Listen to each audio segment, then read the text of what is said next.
नमस्कार विद्यार्थी मित्रांनो, इन्फिनिटी अकॅडमीच्या यूट्यूब चॅनलवरती मी प्रमोद देशकरी आपणा सर्वांचं स्वागत करतो। TRTI तर्फे पोलीस भरती व सैन्य भरती स्पर्धापूर्व प्रशिक्षण हे मोफत विद्यार्थ्यांना मिळणार आहे आणि त्यासाठी जी फॉर्म फिलिंगची प्रोसेस आहे ती प्रोसेस सुरू झालेली आहे। विद्यार्थी मित्रांनो, असे फॉर्म भरताना खूप काळजी घ्यावी लागते, कारण फॉर्म जर चुकला तर आपण त्या स्कॉलरशिप पासून वंचित राहू शकतो।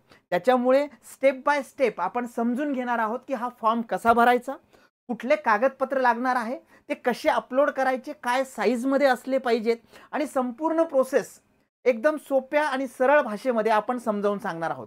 त्याच्यामुळे व्हिडिओ शेवटपर्यंत बघायला विसरू नका आणि आवडला तर तुमच्या सगळ्या मित्रांना हा इन्फॉर्मेटिव्ह व्हिडिओ आहे सर्वांना नक्की शेअर करा।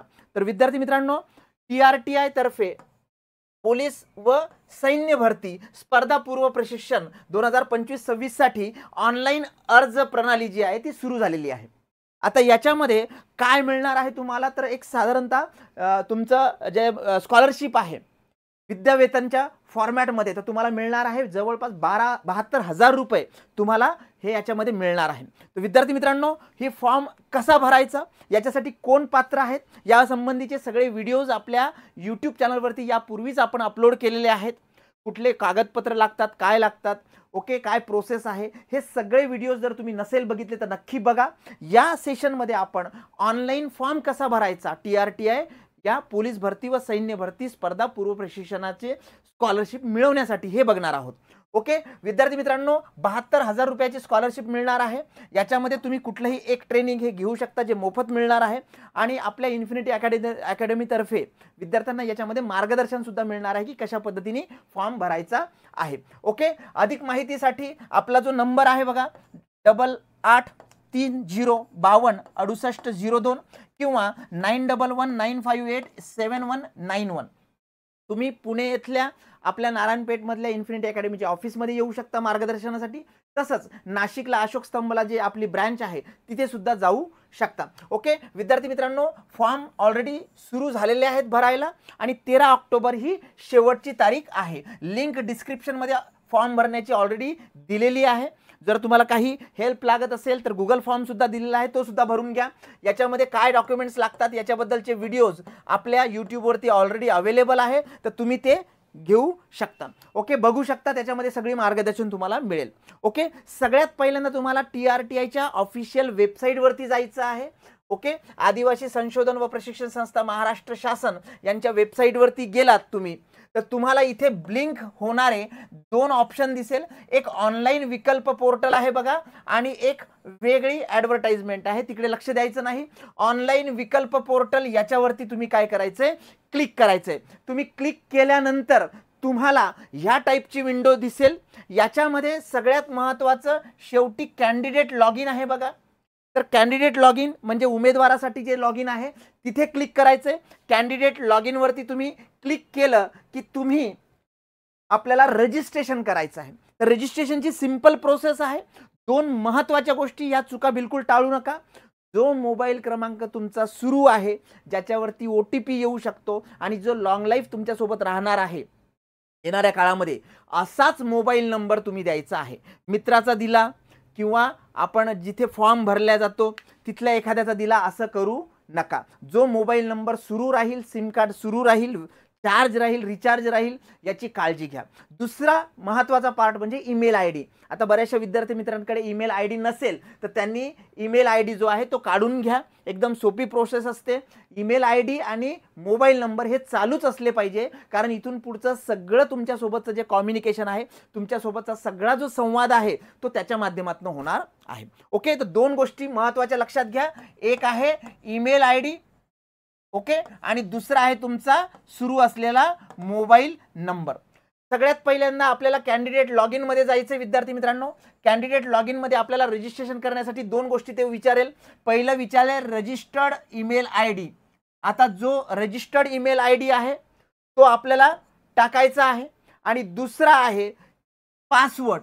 आता हे कधी सुरू होईल, जर आपण रजिस्ट्रेशन केल्यानंतर। तर तुमचा ईमेल ID आणि पासवर्ड तुम्ही टाकला, इथे हा कॅप्चा जसा इथे 1573 आहे हे तुम्ही लॉग इन करू शकता. आता नव्याने रजिस्ट्रेशन करायचं असेल तर त्याच्यासाठी काही माहिती द्यावी लागेल तुम्हाला. ओके, म्हणजे डायरेक्टली कॅन्डिडेट लॉग इनमध्ये गेल्यानंतर आपल्याला काही ID आणि हे मिळालेलं नसतं. मग अशा वेळेस पहिले रजिस्ट्रेशन प्रोसेस करावी लागेल. रजिस्ट्रेशन करण्यासाठी कॅन्डिडेट लॉग इनमध्येच आपल्याला या टाईपची विंडो दिसेल. ही इन्फॉर्मेशन आहे ज्याच्यामध्ये मेन्शन केलेलं आहे की लाल ॲस्ट्रिच म्हणजे लाल चंद्र जो आहे किंवा चांदणी जी आहे ती जिथे जिथे मेन्शन असेल तर ते सगळं कंपल्सरी आहे, ते तुम्हाला भरावंच लागेल. ओके, तर या पद्धतीने काही माहिती त्यांनी दिलेली आहे. जसं की एखादा फिजिकली हँडिकॅप मुलगा असेल तर पोलीस भरतीसाठी तो पात्रच नाही. Candidate must enter their valid Aadhaar number. Candidate will with disability are not eligible for police and military. Simple आहे. तर ह्या गोष्टी त्यांनी सांगितलेल्या आहेत. तुमचा पासवर्ड एकदम स्ट्रॉंग असायला पाहिजे. तर मग पहिल्यांदा रजिस्ट्रेशन करून घेऊया आपण. ओके, मग रजिस्ट्रेशनसाठी तुम्हाला काय काय द्यावं लागेल? एकदम सिंपल आहे. स्वतःचं नाव इथे एंटर करायचं. नाव तुमच्या 10वीच्या 12वीच्या जे काही मार्कशीट आहे त्याच्यानुसारच असलं पाहिजे. कुठलंही त्याच्यामध्ये चुकी व्हायला नको. तुमचं स्वतःचं नाव टाका, वडिलांचं नाव टाका, मिडल नेम. ओके, आणि आडनाव टाका इथे. बरोबर आहे. ते टाकल्यानंतर तुम्हाला तुमचा आधार नंबर टाकायचा आहे आणि आधार नंबर तुम्हाला व्हॅलिडेट करायचा आहे, व्हेरीफाय करायचा आहे. तुमची जन्मतारीख टाकायची आहे इथे. ओके, जन्मतारीख टाकल्यानंतर ऑटोमॅटिकली तुमचं एज वगैरे येऊन जाईल इथे. एज तुमचं ऑगस्ट महिन्यामध्ये 2025 या तारखेला मोजल्या जाईल. त्यानंतर ईमेल ID टाकायचा आहे आणि ईमेल ID वरती काय करायचं, इथे आधार कार्ड टाकल्यानंतर व्हॅलिडेट करायचंय म्हणजे पुढे प्रोसेस होईल. त्यानंतर ईमेल ID टाकला तुम्ही आणि सेंड OTP म्हटलं तर तुम्ही जो आता मी सांगितलं तुम्हाला की ईमेल ID आणि मोबाईल क्रमांक पाहिजे व्यवस्थित, तर ते जे आहे ते इथे त्या ईमेल ID वरती काय मिळेल तुम्हाला, OTP मिळेल. तो OTP तुम्हाला काय करावा लागेल, तिथे एंटर करावा लागेल. तसंच इथे मोबाईल नंबर टाकलाय त्याच्यावरती तुम्हाला OTP सेंड करावा लागेल. म्हणजे तो OTP आला की तो सुद्धा आपल्याला याच्यामध्ये टाकावा लागेल. त्याच्या व्यतिरिक्त सिलेक्ट ऑप्शन्स, जेंडर सिलेक्ट करायचं आहे तुम्हाला, मेल फिमेल जे काही आहे. Do you have any disability. आता डिसेबिलिटी नसायलाच पाहिजे, तर इथे मस्ट तुमचं यसच आलं पाहिजे. यस जर नाही आलं तर लक्षात घ्या विद्यार्थी मित्रांनो, तुम्ही पात्र होणार नाही. जर नो लिहिलं तर, तुम्ही जर म्हटलं की मी फिजिबली जे आहे हे डिसेबल आहे, do you have a particular any disability, मी जर यस टाकलं तर माझा फॉर्म पुढे जाणार नाही, मी रिजेक्ट होणार. ओके, अपंग आहे का ना, जर असेल तर ते विद्यार्थी इथे पात्रच नाही, ही गोष्ट लक्षात ठेवा. त्यानंतर तुम्ही तुमचा पासवर्ड क्रिएट करा. चांगला पासवर्ड क्रिएट करा जो कधी म्हणजे चुकायलाही नको, आठवलाही पाहिजे, लिहून ठेवायचा आहे किंवा तुमच्या टेलिग्रामवरती टाकून ठेवायचा आहे आणि तो कन्फर्म करायचा आहे. त्यानंतर इथला कॅप्चा इथे टाकला की रजिस्ट्रेशनला प्रोसेस, ही पहिली प्रोसेस आहे. इथून तुम्हाला ID आणि पासवर्ड मिळणार. ओके, तर लक्षात घ्या विद्यार्थी मित्रांनो, ही मी फक्त रजिस्ट्रेशनची प्रोसेस केली आहे. रजिस्ट्रेशनची प्रोसेस केली की मला काय होईल, मला एक पर्टिक्युलर नंबर मिळेल. ओके, मग आता रजिस्टर्ड ईमेल ID आणि त्याचा पासवर्ड तुमचा जो आहे हे तुमचं काय आहे, कॅन्डिडेट लॉग इनसाठी आहे. ओके, तर आणि हा कॅप्चा टाकला की तुम्ही लॉग इन व्हाल. म्हणजे रजिस्ट्रेशन केलं त्यानंतर तुम्हाला प्रॉपर वेनी तुम्ही सेट केला तुमचा पासवर्ड वगैरे आणि त्यानंतर तुमची प्रोसेस ही लॉग इनची सुरू झाली. म्हणजेच आता आपल्याला फॉर्म भरायला आपण मोकळे. आता फॉर्म भरताना काही महत्त्वाच्या सूचना त्यांनी दिलेल्या आहेत. म्हणजे कुठलं ब्राउझर असलं पाहिजे, कुठलं OS असलं पाहिजे. जसं फॉर एक्झाम्पल मोझिला दिलेलं आहे त्यांनी, गुगल क्रोम दिलंय, मायक्रोसॉफ्ट एज दिलंय. ओके, त्याच्या व्यतिरिक्त काही पर्टिक्युलर जे ज्याला म्हणतो त्या फॉर्मॅटमध्ये किंवा त्याचं जे व्हर्जन आहे, फॉर एक्झाम्पल मोझिला 94.113 किंवा गुगल क्रोम 882.113 या पद्धतीने त्यांनी मार्गदर्शन केलेलं आहे. म्हणजे जेणेकरून तुम्हाला प्रॉब्लेम येणार नाही, कारण तांत्रिक अडचण येऊ शकते जर तुम्ही प्रॉपर त्यांनी सांगितलेले ज्याला म्हणतो आपण की ब्राउझर नाही वापरलं तर. ठीक आहे, आणि त्याच्या व्यतिरिक्त तुम्ही काही माहिती त्यांना देणार आहे, तुमचं आधार कार्ड देणार आहे, तुमचे एज्युकेशनल डॉक्युमेंट देणार आहे, तुमचे फोटो देणार आहे. तर त्या पर्टिक्युलरशी रिलेटेड हे प्रायव्हसी नोटीस यांनी मेन्शन केलेली आहे की तुमची जी माहिती दिली तिकडे ती माहिती फक्त आणि फक्त त्यांच्या संबंधित कामासाठीच वापरल्या जाईल. याचं एक्झाम्पल सांगतो मी तुम्हाला. जसं तुमचं नाव आहे, तुम्ही सांगितलं त्यांना, तर तुमचं नाव काय आहे फक्त तुमच्या कागदपत्राची पडताळणी करण्यासाठी वापर होईल त्याचा. तुमची जी जन्मतारीख आहे, तुमचं वयाची क्रायटेरियामध्ये बसताय की नाही याच्यासाठी वापरले जाईल. तुमचा जो ईमेल ID आहे, तुमच्यासोबत संवाद साधण्यासाठी, कम्युनिकेशनसाठी वापरल्या जाईल. तुमचं जे जेंडर आहे ते तुम्ही त्या पर्टिक्युलर याच्यामध्ये आरक्षणामध्ये बसताय की नाही, समांतर आरक्षणामध्ये. तुम्ही जो आधार क्रमांक नंबर दिलेला आहे तो फक्त कशासाठी, तर तुमची जी काही इन्फॉर्मेशन आहे नोंदी राखण्यासाठी. तर ही जी माहिती आहे बाबा आम्ही याच्यासाठी वापरणार आहोत, दुसरीकडे कुठेही ते साझा करणार नाही, हे त्यांनी डिक्लेरेशन दिलंय. आणि याला मी माझी सगळी माहिती दिली मोबाईल क्रमांकासहित, हे आम्हाला ऍक्सेप्ट करायचंय. ॲग्रीवरती इथे क्लिक करायचं या बॉक्समध्ये, म्हणजे तुम्ही सगळ्या टर्म्स कंडिशन सक्सेसफुली काय केल्यात, ऍक्सेप्ट केल्यात. आता इथे ओके करायचंय. ओके केलं की इकडे सबमिटचा एक टॅब आहे, त्याच्यावरती क्लिक करायचंय. ओके, हे सगळं वाचलं मी, टिक केलं, ओके झालं, सबमिट झालं, पुढे गेलो. आता मी आलोय माझ्या मेन विंडोवरती, जिथे मी आता फॉर्म भरायला सुरुवात करणार आहे. तर माझ्या फॉर्मचे टप्पे आहेत. सगळ्यात पहिल्यांदा मला स्कीम सेक्शन सिलेक्ट करायचंय. पहिलं, हा झाला तुमचा पहिला पॉइंट. दुसरं, तुमची पर्सनल डिटेल द्यायची आहे, ही 2 नंबरची स्टेप. त्यानंतर तिसरं, तुमचं डिटेल ॲड्रेस द्यायचं आहे, हे 3 नंबरची स्टेप झाली. त्यानंतर तुमचं जे शिक्षण आहे त्या संबंधीची माहिती द्यायची आहे, 4 नंबर झालं क्वालिफिकेशन डिटेल. त्यानंतर आपल्याला काही महत्त्वाच्या अदर डिटेल्स भरायचे आहेत, म्हणजे डोमेसाईल असेल, अजून काहीतरी असेल, तर हे 5 नंबरवर आलं. त्यानंतर मला जे जे काही माहिती मी सांगितली त्या संबंधीचे जे माझे कागदपत्र आहेत, डॉक्युमेंट्स आहेत, हे मला अपलोड करायचे आहेत. आधार कार्ड असेल, अजून काहीतरी असेल. आणि त्यानंतर मला माझे जो भरलेला फॉर्म आहे त्याचा प्रिव्ह्यू दिसेल, म्हणजे मी काय काय माहिती भरली. हा 7 नंबरचा तुमचा पॉइंट असेल. असे 7 लेवल आपल्याला पार करायचे आहेत. ओके, एकदम स्टेप बाय स्टेप सिंपल भाषेमध्ये मी तुम्हाला समजून सांगणार आहे. आपल्याला पोलीस भरतीसाठी स्कॉलरशिप मिळवण्यासाठी हा फॉर्म भरायचा आहे. 7 टप्पे आपल्याला पार करायचे आहेत. तर सुरुवात जी आहे ती स्कीम सेक्शन पासून आहे. आता मी काय केलेलं आहे, इथे सिलेक्ट द हायेस्ट क्वालिफिकेशन असा टॅब याच्यावरती आलाय, तिथे लिहून आलाय. तर मी याच्यामध्ये ड्रॉप डाऊन केलं तर मला माझं शिक्षण 10वी झालंय, 12वी झालंय, ग्रॅज्युएशन झालंय, डिप्लोमा झालंय, पोस्ट ग्रॅज्युएशन झालंय, त्याच्यापैकी मला सिलेक्ट करायचं आहे. तर नक्कीच मी आता इथे पोलीस भरतीसाठी आहे, म्हणजे मी पात्र कसं आहे, जर मी 12वी असेल तर मी मिलिटरी भरती आणि सैन्य भरती आणि पोलीस भरती दोन्हीसाठी पात्र आहे. आणि मी जर 10वी झालेला असेल तर मी सैन्य भरतीसाठी पात्र आहे. मग इथे मी जर आता मी 12th टाकलेलं आहे माझ्या कॅन्डिडेटनी, तर 12th टाकलं तर इकडे तुम्हाला स्कीम सिलेक्ट करायची आहे. तर स्कीम सिलेक्ट करण्यासाठी इथे ड्रॉप डाऊन मेनू एज्युकेशन जसं टाकलं तसं तिथे येईल. आता मी काय केलंय, 12वी म्हणजे मी पात्र पोलीस भरतीसाठी आहे आणि मी पात्र सैन्य भरतीसाठी आहे. तर माझ्याच इथे दोन्ही ऑप्शन आले बघा, physical training come coaching for military and paramilitary, physical training come coaching for police examination. तर मी इथे जर दोन्हीकडे टिक करू शकतो, म्हणजे मी पात्र तिथे दोन्हीकडे आहे. पण याच्यामध्ये अजून एक क्रायटेरिया हाईटचा पण आहे, बरोबर आहे. पण माझ्या एज्युकेशन नुसार मी इथे स्कीम सिलेक्ट करायची आहे, माझ्या हाईट नुसारही करायची आहे. ओके, फक्त मी सांगितलं की 10वी असेल तर मिलिटरीमध्ये जाऊ शकतो, 12वी असेल तर दोन्हीकडे जाऊ शकतो, पण परत तुमची हाईट हा महत्त्वाचा पार्ट. इथे मी स्कीम सिलेक्ट केली, हा पहिला टप्पा झाला. मी 12वी इथे टाकलंय माझ्या कॅन्डिडेटच्या एज्युकेशन नुसार, तर मला दोन्हीकडे टिक करता येतं. ओके, तुम्हाला वाटत असेल नाही मला पोलीस भरतीच करायची आहे, एक टिक करा. आता मी काय केलेलं आहे, नेक्स्ट मध्ये गेलो की नक्कीच मला काय आहे, माझी हाईट तिथे मेन्शन करायची आहे. चुकीची हाईट मेन्शन करू नका, हाईट सेंटीमीटर मध्ये द्यायची आहे.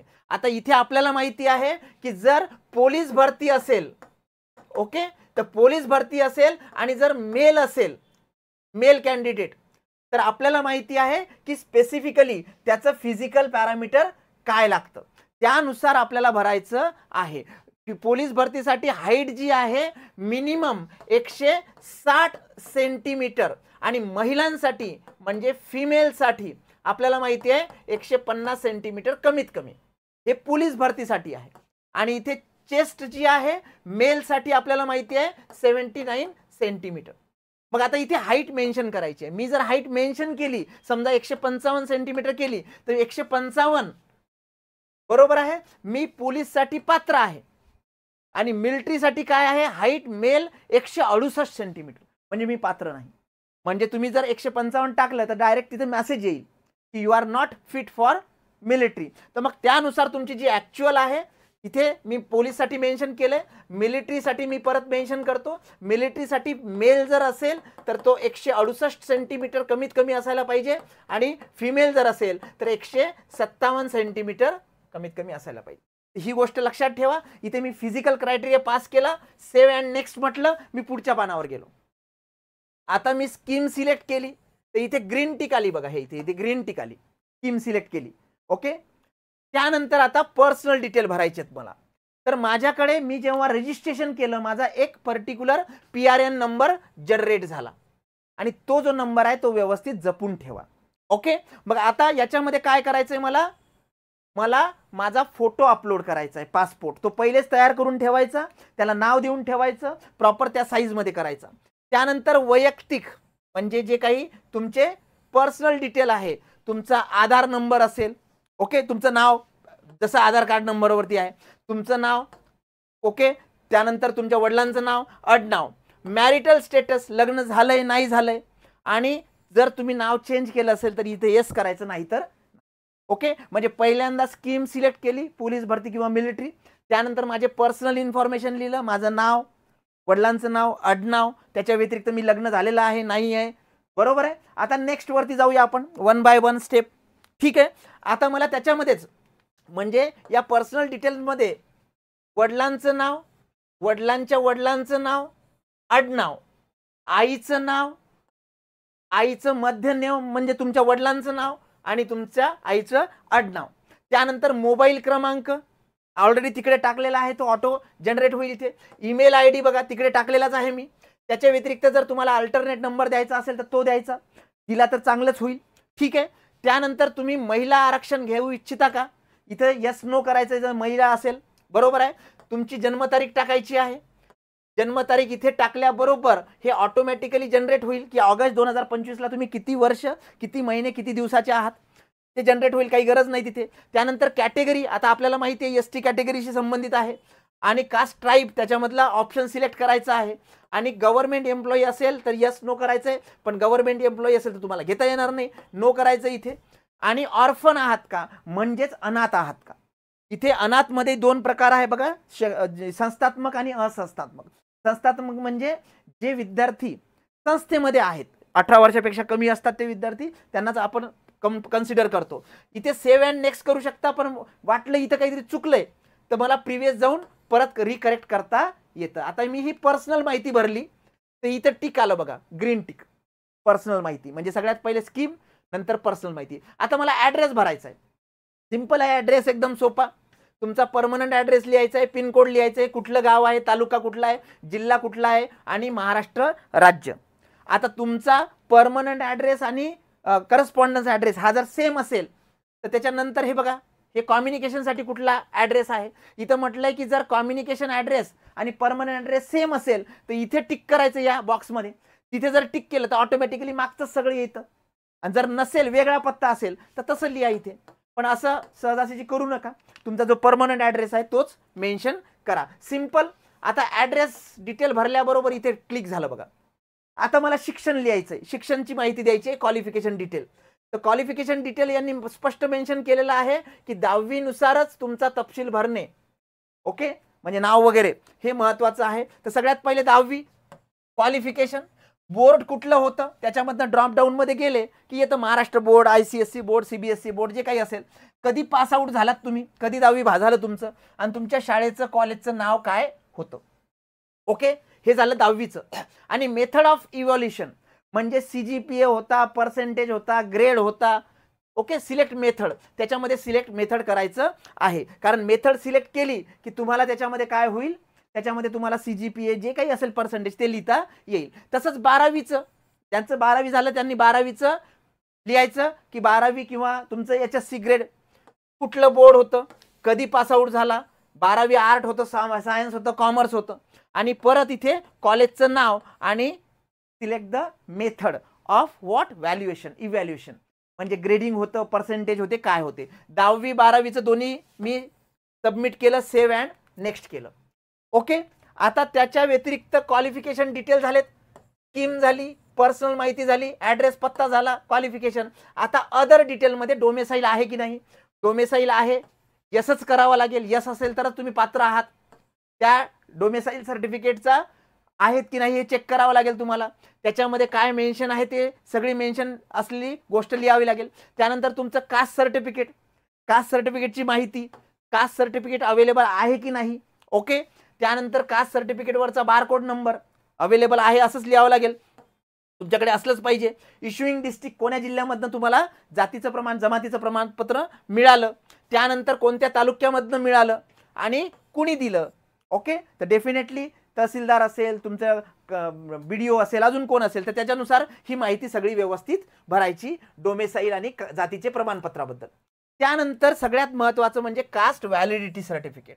आता व्हॅलिडिटी सर्टिफिकेटचा एक वेगळा व्हिडिओ मी आपल्या यूट्यूब चॅनलवरती टाकलेला आहे, त्याच्यामुळे तोच पण बघून घ्या जर नसेल तर. काय ज्यांचं आहे त्यांनी व्हॅलिडिटी अवेलेबल आहे यस करायचं, कुणी दिली ते लिहायचं, तुमचा उत्पन्नाची माहिती लिहायची, फॅमिली ॲन्युअल इन्कम किती आहे, सर्टिफिकेट जे आहे तुमचं उत्पन्नाचं सर्टिफिकेट त्याच्यावरचा बारकोड नंबर टाकायचा, कुणी तुम्हाला दिलं, कोणत्या जिल्ह्यातनं मिळालं, कोणत्या तालुक्यातनं मिळालं, ही सगळी माहिती भरली डोमेसाईल सारखी, तुमच्या जमातीच्या प्रमाणपत्रासारखी, तर सेव्ह अँड नेक्स्ट करायचं. झालं हे आता सगळी माहिती आपण कुठली भरली आहे, अदरवाली भरली आहे. स्कीम झाली, पर्सनल डिटेल झाले, ॲड्रेस झालं, क्वालिफिकेशन झालं, अदर डिटेल झालं. आता आपल्याला डॉक्युमेंट अपलोड करायचे आहेत. आता साईन जी अपलोड करायची आहे ती 20 KB ओके जास्तीत जास्त असली पाहिजे. तुमचं जे PDF आहे, एखादी कुठलंही डॉक्युमेंट आहे, समजा आधार कार्ड आहे किंवा अजून PDF जी आहे ही जास्तीत जास्त 250 किलोबाईटची असली पाहिजे, KBची असली पाहिजे. ओके. तुमचं इन्कम सर्टिफिकेट 2023-24, 24-25 1 इयर कोणतंही फायनान्शियल इयरचं पाहिजे. तुमची सही जी आहे एका ब्लँक पेजवरती, प्लेन पेजवरती सही करायची आणि तो फोटो अपलोड करायचा. ओके. आणि बाकी जे डॉक्युमेंट्स आहेत हे डॉक्युमेंट्स आता अपलोड करायचे आहेत. ओके. तर या पद्धतीने आता समजा 12वी मार्कशीट, पासिंग सर्टिफिकेट हे मी फाईल चूज केली, डॉक्युमेंट अपलोड झालं. अदर सर्टिफिकेट डॉक्युमेंट सिलेक्ट केलं, अपलोड झालं. आता इथे एक अपलोड केलं, त्यानंतर हे नॉट अपलोड, मी परत अपलोड केलं आणि सगळे अपलोड केल्यानंतर मला असे सगळे टिक जे आहेत आता हे ग्रीन झालेले असतील. आता मला प्रिव्ह्यू बघायचा आहे माझ्या फॉर्मचा. लास्ट स्टेज आहे ही. ओके. माझा प्रिव्ह्यू बघितला मी की त्याच्यानंतर मला त्याची प्रिंटआउट काढून घ्यायची आहे. ओके. विद्यार्थी मित्रांनो, सगळी माहिती एक स्टेप बाय स्टेप मी तुम्हाला सांगितली आहे. काळजी घ्या. फॉर्म भरताना एकदम काळजी घ्या. व्यवस्थित डॉक्युमेंट जे आहे त्या नावानेच, नाहीतर आधार कार्डच्या जागी 10वीचं मार्कशीट जाऊ शकतं, अपलोड होऊ शकतं. 10वीच्या जागी फोटो अपलोड होऊ शकतात. तर फोटो असेल तर त्याच्या नावानेच, फॉर एक्झाम्पल खाली प्रमोद फोटो, प्रमोद 10वी मार्कशीट, प्रमोद 12वी मार्कशीट असं जर नाव तुम्ही टाकलं त्या फाईलला तर अपलोड करताना तुम्हाला प्रॉब्लेम येणार नाही. तुम्ही जर सायबर कॅफेवरती कुणाकडे तरी भरणार असाल तर तिथे काळजी घ्या. ते लोक खूप साऱ्या लोकांचे फॉर्म सायमल्टेनियसली भरत असतात. याचे डॉक्युमेंट त्याला, त्याचे डॉक्युमेंट त्याला होऊ शकतात. अशा वेळेस काळजी घ्या, म्हणजे आपली स्कॉलरशिपपासून आपण कुणीही वंचित राहणार नाही जे पात्र आहेत. येतंय लक्षात विद्यार्थी मित्रांनो? जसं मी सांगितलं की ST प्रवर्गातून 10वी 12वी पास विद्यार्थ्यांना ही सुवर्ण संधी आहे. पोलीस भरती व सैन्य भरती स्पर्धा परीक्षा पूर्व प्रशिक्षणासाठी 72,000 रुपये स्कॉलरशिप याच्यामध्ये मिळेल. एक रकमी आहे आणि नंतर स्टायपेंड तुम्हाला विद्यावेतन मिळतं. ओके. आणि त्याच्यासाठी अर्ज भरण्याची सुरुवात झालेली आहे. 13 तारीख शेवटची आहे. व्हिडिओ एकदम शेवटपर्यंत व्यवस्थित बघा आणि चांगल्या पद्धतीने फॉर्म भरा. तुम्हाला जर याच्यासाठी मार्गदर्शन पाहिजे असेल तर डिस्क्रिप्शनमध्ये लिंक दिलेली आहे, गुगल फॉर्म दिलेला आहे. तुम्ही पुणे किंवा नाशिकच्या आपल्या ऑफिसला व्हिजिट देऊ शकता. तुम्हाला पूर्ण मार्गदर्शन मिळेल. फक्त आमचा उद्देश हा आहे विद्यार्थी मित्रांनो की कुठल्याही विद्यार्थ्याचं नुकसान नाही झालं पाहिजे, तो वंचित नाही राहिला पाहिजे या स्कॉलरशिपपासून. ओके. तर विद्यार्थी मित्रांनो, जर तुम्ही फॉर्म भरणार असाल तर नक्की या संधीचा लाभ घ्या आणि प्रॉपर वेनी भरा. ही जी लिंक आहे ही डिस्क्रिप्शनमध्ये दिलेली आहे, तिथे जाऊन तुम्ही फॉर्म भरू शकता. शेवटची तारीख 13 ऑक्टोबर 2025 आहे आणि त्यामुळे लवकरात लवकर एकदम घाई करू नका आणि एकदम शेवटच्या दिवशी भरायचा प्रयत्न करू नका, चुका होतात. ओके. तर विद्यार्थी मित्रांनो, जर हा व्हिडिओ तुम्हाला इन्फॉर्मेटिव्ह वाटला असेल तर तुमच्या 5 मित्रांपर्यंत नक्की याची लिंक शेअर करा. धन्यवाद.